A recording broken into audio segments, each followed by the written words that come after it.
Good morning everyone. आज हम लोग सैम्पल पेपर नंबर 7 के डाउट्स को टैकल करेंगे और आज डेट है 14 Feb 2011। सैम्पल पेपर नंबर 7 के डाउट्स को डील कर रहे हैं। तो सबसे पहले जो डाउट है हमारा सैम्पल पेपर का वो है 15th क्वेश्चन। तो आइए देखते हैं 15th में ऐसा क्या है जो समझ में नहीं आया है।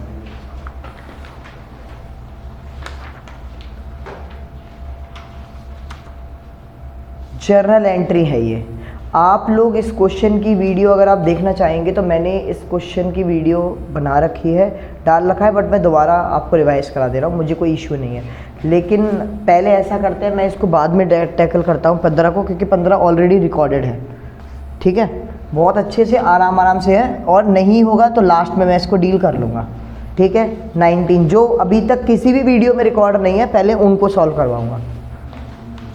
19th क्वेश्चन, ये मिसिंग इन्फॉर्मेशन है आपकी BRS से रिलेटेड। तो आइए इसको करते हैं। वैसे इतना टफ नहीं था, BRS तो सबको अच्छे से आता था। क्वेश्चन नंबर 19 कर रहे हैं हम लोग। ABC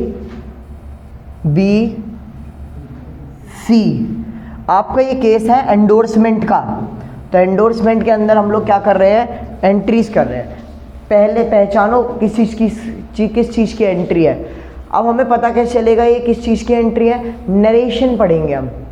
नरेशन से पता चलेगा कि इसने यहाँ पर कौन सी एंट्री बनाई है। तो देखिए पहले में पढ़ते हैं AK में, being acceptance receive 9,000 in full settlement of 10,000। इसका मतलब क्या है कि 10,000 का कर्जा था और 9,000 का BR बनाकर उसे फुल सेटल कर दिया। 1,000 का क्या हो गया, प्रॉफिट हो गया। 1,000 का क्या हो गया, प्रॉफिट हो गया हमारा। तो एंट्री क्या बनेगी, B के साथ कर्जा हुआ होगा। बेटे ये एंट्री आपके सिलेबस में, मतलब इस क्वेश्चन में नहीं है, बट मैं आपको बना के दिखा रहा हूँ ताकि आपको समझ में आ जाए। मैं स्टार बना रहा हूँ ये और C बना रहा हूँ, ये एंट्री मेरी तरफ से है, ताकि आपको सीक्वेंस पता चल पाए कि ये कहानी शुरू कहाँ से हुई थी। ठीक है, सबसे पहले ये कहानी शुरू हुई होगी सेल करने से। B account debit to sale 10,000। B account debit to sale. B को क्यों डेबिट कर रहे हैं, क्योंकि वो रिसीवर है। मैंने बेचा है, B रिसीव कर रहा है, और सेल्स मेरी इनकम है इसलिए क्रेडिट हो रहा है। जिसको जर्नल नहीं आती उनको ये लॉजिक्स क्लियर करता चलता हूँ आपके रूल्स के अकॉर्डिंग। ठीक है, तो ये पर्सनल है, पर्सनल में रिसीवर है इसलिए डेबिट, और सेल्स नॉमिनल है, इनकम है इसलिए क्रेडिट।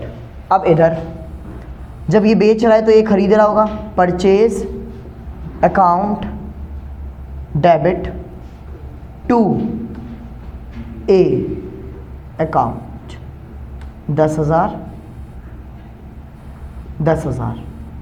परचेज मेरे लिए एक्सपेंस है इसलिए डेबिट, और A गिवर है, गिव, तो इसलिए क्रेडिट। C पिक्चर में अभी तक आया नहीं, ये चीज़ क्वेश्चन में नहीं बताई गई है। अब यहाँ से स्टार्ट होता है सॉल्यूशन। ये मेरी तरफ से था। ये कह रहा है 10,000 का कर्जा था जिसको कि 9,000 का BR बनाकर सेटल कर दिया। तो एंट्री क्या बनेगी, BR मतलब bill receivable account debit discount account debit to B। B जितने से डेबिट है उतने से ही क्या होगा, क्रेडिट। BR कितने का बना है, 9,000, और डिफरेंस क्या हो जाएगा हमारा, डिस्काउंट। हमने उसको डिस्काउंट दिया है तो हमारे लिए लॉस है, इसीलिए डेबिट हो रहा है। किसी को डाउट, हाथ खड़ा कर देना डाउट हो तो। किसी को doubt, thank you. Next same, A credit है, यहाँ डेबिट होगा। A account debit to bills payable to discount. A के पास कितने का था, 10,000, डेबिट क्रेडिट मैच हो रहा है। BP कितने का बन रहा है, जितने का BR उतने का BP, और डिस्काउंट सेम है 1,000। इसके लिए प्रॉफिट है और इनकम है इसलिए क्रेडिट। अभी ये पिक्चर में आया नहीं है, ठीक है सर। नेक्स्ट एंट्री नरेशन में पढ़ते हैं, एंडोर्समेंट की होगी नेक्स्ट एंट्री। ये बिल उन्होंने एंडोर्स कर दिया सी को, bill endorse by A to C, bill endorse by. बेटे आपको दिख रहा होगा कि ये सेकंड एंट्री तीनों एक ही डेट की है, लेकिन ऐसा गलत है। आप डेट देखिए, एंट्री अलग है। आप डेट्स को देखेंगे तो एंट्री अलग आएंगी। अभी आप देखना, देखिए अब ये एंट्री पहली वाली कौन सी थी, 10 मार्च की। मैं डेट्स भी लिखते जा रहा हूँ, 10 मार्च की ये एंट्री थी, और ये भी कौन सी मार्च की हो गई, 10 मार्च की। क्लियर। अगली एंट्री एंडोर्समेंट की है, जो कि कौन सी तारीख की है, 10 मार्च की ही है। एंडोर्स की भी एंट्री कौन सी तारीख की है, 10 मार्च की भी। तो क्या होगा, 10 मार्च को सी रिसीव कर रहा है, और क्या जा रहा है मेरे पास से, PR कितने का, जब 9000 का होगा तो 9000 का ही तो जाएगा, ठीक है। इसको इस चीज़ से कोई मतलब नहीं है, इस तारीख को ये एंट्री नहीं बनाएगा। This is really really important. Next, 10 मार्च को जब BR गया है तो इसके पास आया होगा, और कौन दे रहा है, ए दे रहा है, कितने का, 9000। ये हो गया हमारा एक और फेज खत्म। अब आई ड्यू डेट। कब आएगी due date, according to question 13 अप्रैल को। इसके पास BR नहीं है तो ये पिक्चर में आएगा ही नहीं, इसीलिए 13 अप्रैल की कोई एंट्री नहीं है AK में। 13 अप्रैल में कोई एंट्री नहीं है AK में। अगला, ये क्या एंट्री बनाएगा, अपना बिल्स पेएबल ले लेगा, अकाउंट डेबिट टू कैश दे देगा, कितना, 9000।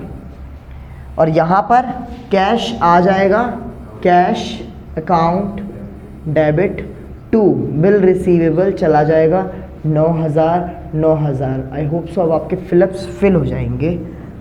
अब मेरी बात सुनिए, किसी को कोई डाउट है तो हाथ खड़ा कीजिए। नहीं है डाउट, क्लियर। चलिए अब हम लोग इसके बाद डिस्कस करते हैं, क्वेश्चन नंबर 19 के बाद डिस्कस करेंगे क्वेश्चन नंबर 22 और 24, ठीक है। 22 1 मार्क्स का है, 24 1 मार्क्स का है, 22 थोड़े ज़्यादा मार्क्स का है। देखते हैं कैसे कौन सा क्वेश्चन है।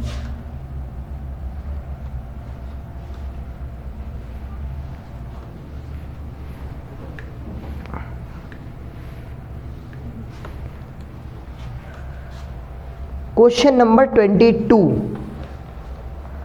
क्वेश्चन क्या बोलता है, थ्योरी का क्वेश्चन है। मैं आपको समझा देता हूँ आज इसके बारे में, डिटेल में बता देता हूँ। क्वेश्चन नंबर 22 है, बहुत ही इंपॉर्टेंट है, और ये फाइनल अकाउंट चैप्टर से रिलेटेड है। फाइनल अकाउंट विद एडजस्टमेंट से रिलेटेड ये पॉइंट है। देखिए बेटे, दो तरीके से क्वेश्चन आ सकता है, please focus on this point. आपके पेपर में क्लोजिंग स्टॉक से रिलेटेड दो तरीके से क्वेश्चन आ सकता है, क्वेश्चन नंबर 1 और क्वेश्चन नंबर 2। 1 कैसा होगा कि आपका क्लोजिंग स्टॉक जो है ट्रायल बैलेंस के अंदर दे रखा है, स्टॉक एसेट्स है इसलिए डेबिट में जाएगा, this is my trial balance, debit credit trial balance. और एक होगा ट्रायल बैलेंस के बाहर आपको क्लोजिंग स्टॉक दे रखा है एडजस्टमेंट में। अब दोनों का ट्रीटमेंट क्या होगा वो मैं आपको बताने जा रहा हूं। क्लोजिंग स्टॉक अगर अंदर है, मैंने आपको बताया ट्रायल बैलेंस की चीज़ें सिर्फ एक जगह जाती हैं, एडजस्टमेंट की चीज़ें दो जगह जाती हैं। तो आप लोगों को ये तो पता है कि अगर क्लोजिंग स्टॉक होता है तो ये दो जगह जाता है, किधर किधर, पहला बैलेंस शीट के एसेट साइड में और ट्रेडिंग अकाउंट के क्रेडिट साइड में आपका ये शो होता है। ये तो सबको पता है, लेकिन मैटर यहां अटक जाता है, ये अब एक जगह जाना है, दोनों में से वो एक कौन सा है। अगर क्लोजिंग स्टॉक ट्रायल बैलेंस के अंदर दे रखा है तो ये तो पता है कि दो जगह जाता है, लेकिन अगर दो जगह ट्रायल बैलेंस के अंदर के आइटम तो जा ही नहीं सकते, तो ये एक जगह कौन सी जगह जाएगा, तो वो है आपका बैलेंस शीट। बैलेंस शीट में जाएगा अगर ट्रायल बैलेंस के अंदर होगा एसेट साइड में तो तो फिर आपका ट्रेडिंग अकाउंट के अंदर क्रेडिट साइड में नहीं जाएगा इस केस में, क्योंकि एक ही जगह जा सकता है और यहाँ पर कितनी बार जाता है, 1 2। समझ में आया? तो इस क्वेश्चन का आंसर क्या होगा, closing stock is given in the trial balance where it should be recorded, तो बैलेंस शीट ओनली। आंसर क्या होगा, सी, बैलेंस शीट ओनली। वैसे तो ठीक है, लेकिन चेक कर लेते हैं आंसर क्या है। क्वेश्चन नंबर कौन सा है ये बच्चों, 22, बैलेंस शीट ओनली, करेक्ट। कोई दिक्कत परेशानी, क्लियर? आइए अगला क्वेश्चन पूछो।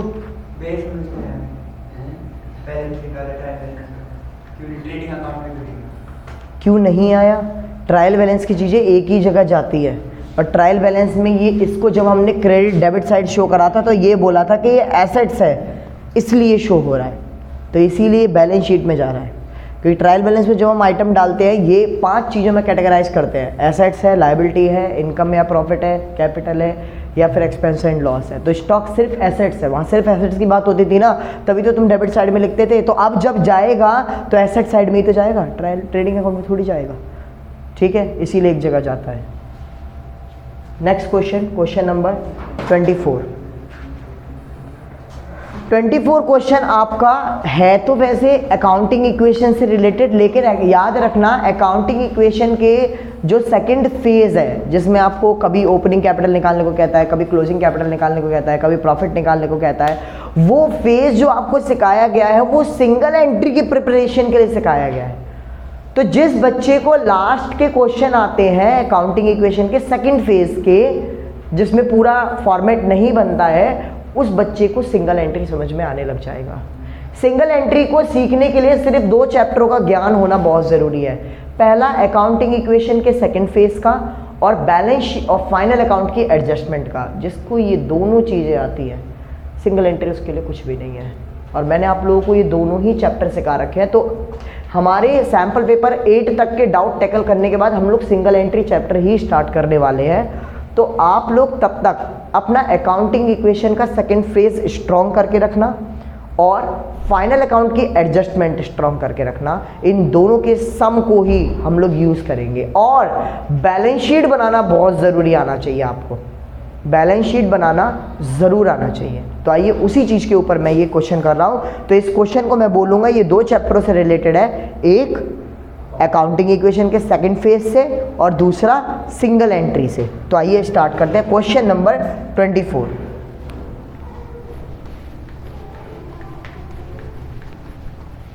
सैंपल पेपर नंबर 7 का क्वेश्चन नंबर 24 हम लोग डील करने जा रहे हैं।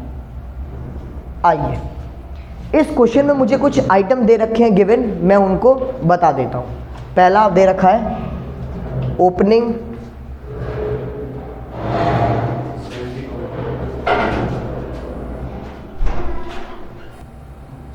आइए क्वेश्चन नंबर 24 के जो गिवन आइटम है उनको लिखते हैं। सबसे पहले मुझको दे रखा है ओपनिंग कैपिटल जो कि 70,000 रुपये है।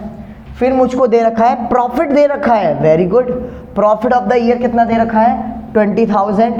ड्राइंग दे रखी है, वेरी नाइस, ड्राइंग कितनी दे रखी है 7,000 रुपये। और अब थोड़ा सा हल्का सा टिल्ट है क्वेश्चन, बस पढ़ने की बात है, समझ में आ जाएगा। क्या है, प्रोप्राइटर ने सोल्ड कर दिए है ऑर्नामेंट अपनी वाइफ के। अब सुनो ध्यान से, इसका मतलब क्या है, बहुत इंपॉर्टेंट बात है।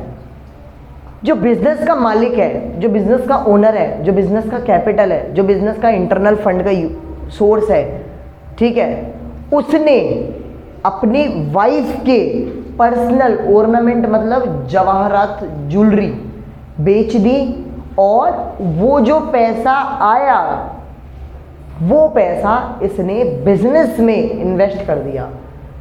पहली बात तो बेटे, बिजनेस और बिजनेसमैन अलग अलग हैं, तो बीवी तो बिल्कुल ही अलग हो गई, ठीक है। तो बिजनेस और बिजनेसमैन अलग अलग है, तो उसने अपनी पर्सनल प्रॉपर्टी को बेचकर वहां से जो पैसा आया उसको बिजनेस में लगाया। ऐसी चीज को क्या बोलते हैं, कैपिटल। क्या बोलते हैं, एडिशनल कैपिटल। क्या बोलते हैं उसको, एडिशनल कैपिटल। दोबारा कैपिटल लगाई गई है, तो एडिशनल कैपिटल कितनी लगाई गई है, ऑर्नामेंट बेचा है अपनी वाइफ का 20,000 रुपए का और उसको सेम डे इन्वेस्ट कर दिया है, तो उसी को क्या बोलते हैं, एडिशनल कैपिटल। अब ये बोल रहा है मुझे क्लोजिंग कैपिटल निकाल कर दिखाइए।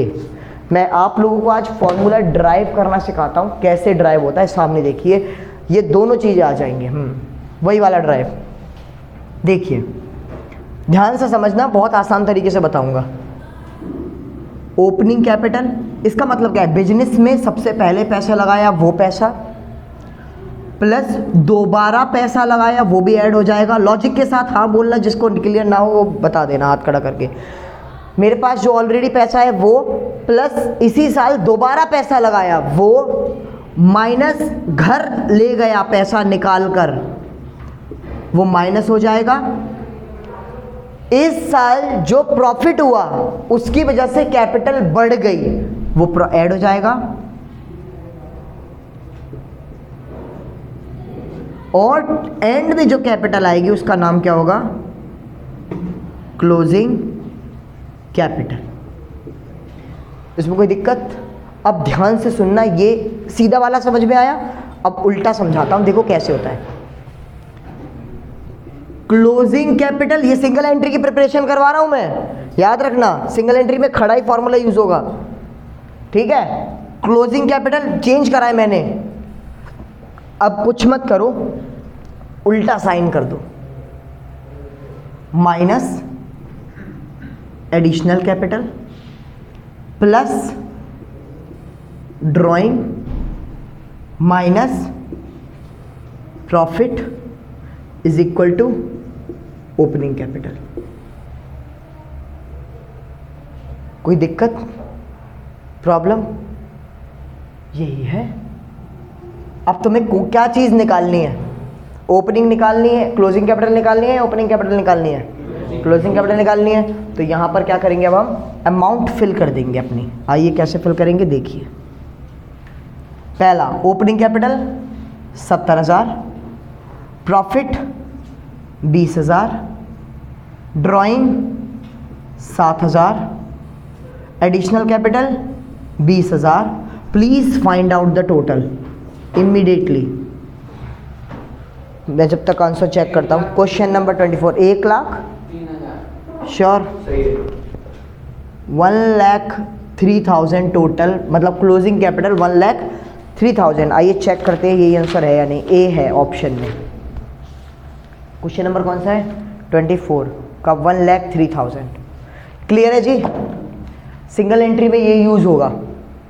मैं आपको एक सिंगल एंट्री का बेस देने जा रहा हूं, ध्यान से सुनना। देखिए जरा, आप लोगों को जब क्लोजिंग कैपिटल और ओपनिंग कैपिटल नहीं दी होगी, वहां पर यूज यही होना है, वहां पर भी यूज यही होना है, लेकिन आपको ओपनिंग और क्लोजिंग कैपिटल नहीं दी होगी, तो आप क्या करेंगे, बैलेंस शीट बनाएंगे दोनों की।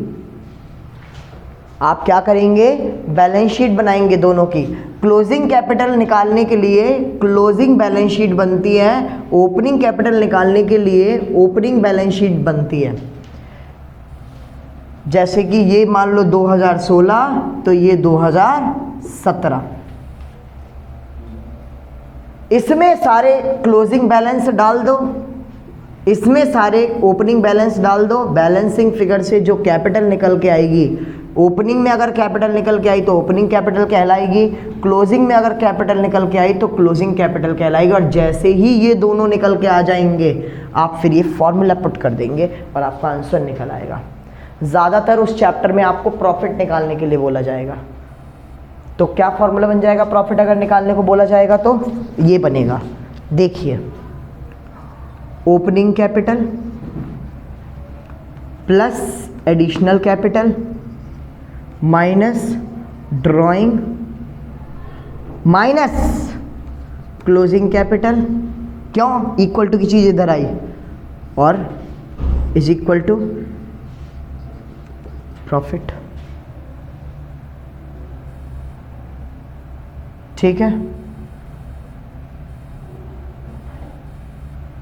और अगर किसी को ये चीज़ समझ में ना आए तो एक सिंपल तरीका और बताता हूँ इसको निकालने का। देखिए क्या, बचपन में ऐसे करते थे, opening capital plus additional capital minus drawing plus profit is equal to closing capital. Math में जैसे वैल्यू निकालते थे, ओपनिंग कैपिटल निकालनी हो तो ओपनिंग कैपिटल की एक्स की वैल्यू की तरह निकाल देना।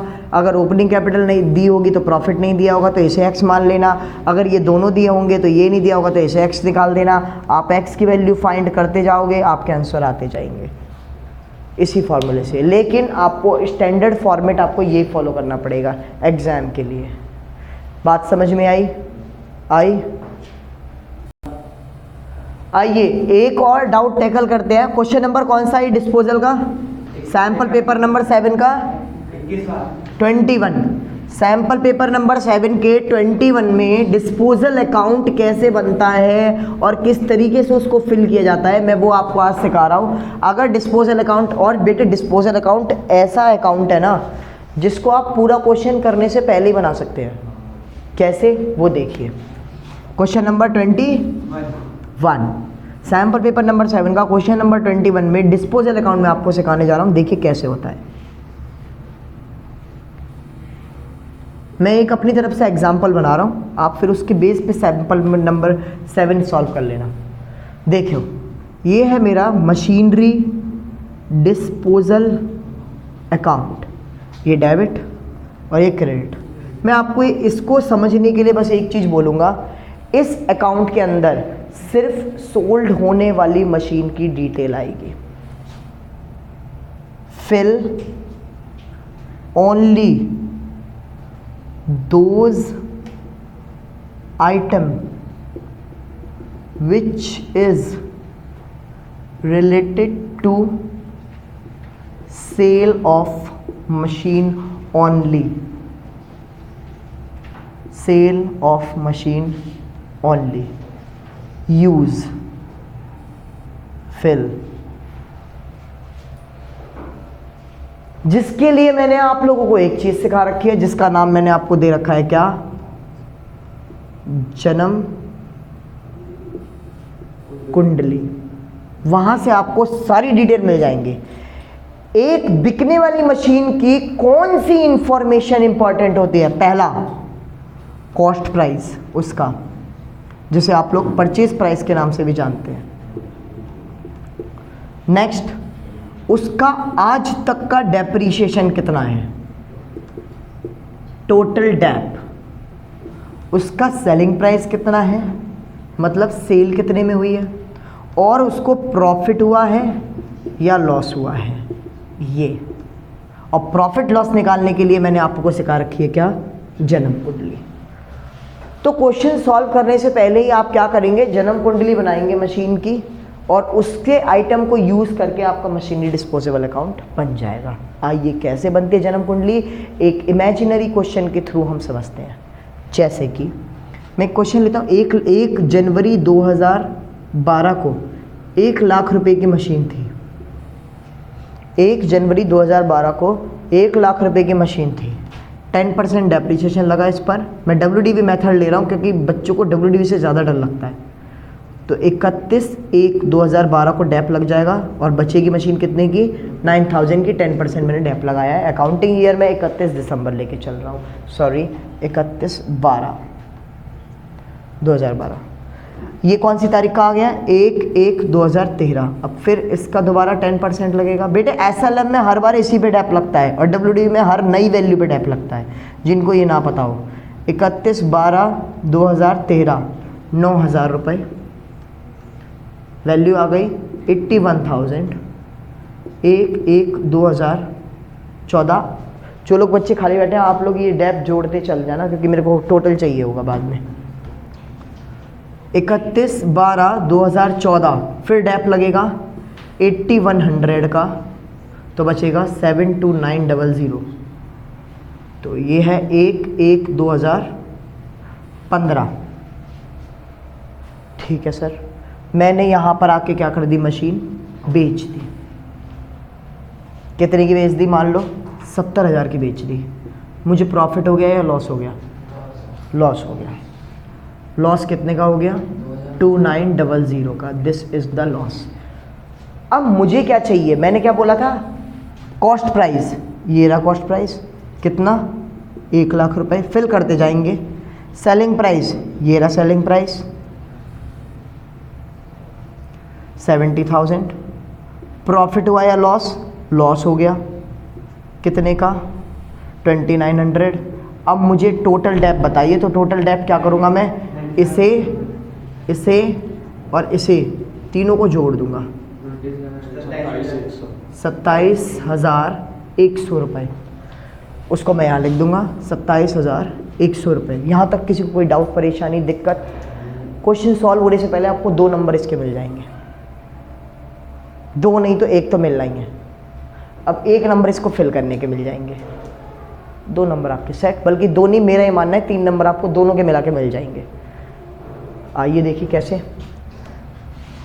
मशीन का प्राइस जो होता है वो हमें मशीन अकाउंट से मिलता है, सही बात है या नहीं? मशीन कितने की है ये कौन से अकाउंट से पता चलता है, मशीन अकाउंट से। कितने की मशीन है, 1 लाख रुपए की। मशीन कितने की बिकी, तो मतलब डिक्रीज हो रही है, तो डिक्रीज हो रही है तो क्रेडिट। कितने की बिकी, सेल। सेल को किसके कैसे दिखाते हैं, बैंक के नाम से दिखाते हैं, और ब्रैकेट में क्या लिख देते हैं, सेल। कितने की, 70,000। प्रोविजन, आज तक का डेप कितना लगा, ये कौन से अकाउंट से पता चलता है, प्रोविजन फॉर डेप अकाउंट से। तो प्रोविजन फॉर डेप या एक्यूमुलेटेड डेप एक ही बात है। ये कितने का लगा है, 27,100। एक मैं आपको जादू सा दिखाता हूँ, आप कहोगे अरे वाह ये तो अच्छा था। अब बैलेंसिंग फिगर निकाल के देखो, अगर इधर आया तो लॉस, इधर आया तो प्रॉफिट, फाइंड आउट करना ज़रा। अब बैलेंसिंग फिगर निकाल के देखो, उधर आया तो प्रॉफिट, इधर आया तो लॉस। किधर की साइड आ रहा है, डेबिट साइड आ रहा है, क्रेडिट साइड आ रहा है, डेबिट साइड आ रहा है। 1 लाख ज़्यादा है तो 1 लाख इधर लिखा जाएगा। 1 लाख में ये दोनों जोड़ो और माइनस कर दो। अगर मैं 70 में 27 जोड़ूंगा तो कितना हो गया, 97,100। 97,100 को 1 लाख में से माइनस करूंगा तो कितना बन जाएगा, कितना बचेगा, 2900। लॉस आया नहीं आया, और यहाँ भी वही आ रहा था। तो ये क्रॉस वेरीफाई करने का तरीका है कि आपका डिस्पोजल अकाउंट सही है या नहीं है। तो ये आप बैलेंसिंग फिगर से भी निकाल सकते हो, वर्किंग नोट से भी निकाल दे सकते हो, चेक करने के ऑल्टरनेटिव तरीके हैं। This is the machinery disposable account which is make by using the information by making working note related to the sale of machinery. इसके ऊपर आप हेडिंग क्या डालेंगे, calculation of profit and loss on sale of machinery. ये heading आप डालोगे, working note number 1 लिखोगे, छाप दोगे। समझ में आया?